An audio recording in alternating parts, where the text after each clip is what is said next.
Here we are on the lovely Firth of Clyde. A beautiful, beautiful day. ARRAN in the background, and we're just wandering along at 3.5 knots in the lightest of breezes. And here we have a couple of members of the crew. Teddy there is celebrating his 30th birthday today. Many happy returns, Ted. Thank you, John. Okay.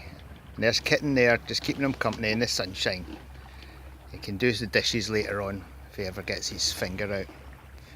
What a beautiful day.